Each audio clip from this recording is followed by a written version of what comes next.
Okay, photo first. Photo.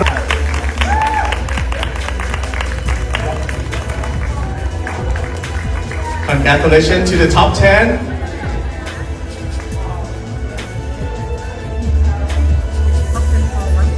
Pre-arrival dinner later.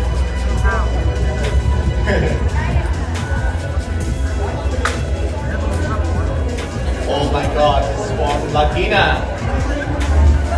Latina. Oh. At mga kapolitika, patuloy pong nag-update tayo dito sa mga kaganapan sa Miss Grand International sa pamamagitan ng ating candidate na si Emma Tiglao.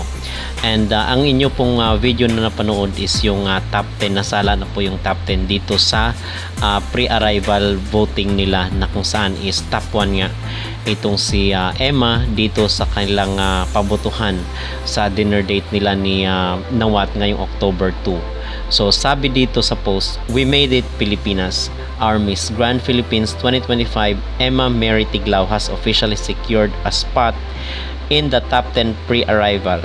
This means she will be joining an exclusive dinner with Nawat and our reigning Miss Grand International 2024, CJ Opiaza. Thank you for the unwavering love and support, Philippines. Let's keep the fire burning as Emma continues her grand journey." So officially ay kasali na itong si Emma. And yung inyong video na napanood mga kapolitika, yung nakapula siya is meron agad na sponsored ang kumuha dito kay Emma Tiglao. At pag-uusapan rin po natin itong 4Bs ni Nawat, kasi I personally believe na pasok talaga dito si Emma. Although meron tayong mga nakikita mga kapolitikan na malalakas na candidate, katulad na lang itong mga Latinas.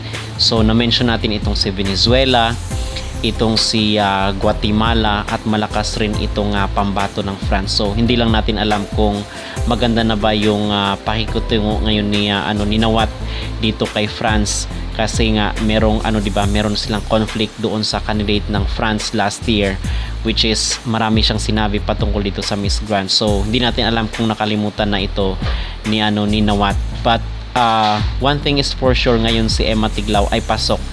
In my own opinion ay pasadong-pasado talaga si Emma dito sa tinatawag ni Nawat na 4Bs. Ito yung brain, body, beauty, business, at yung behavior.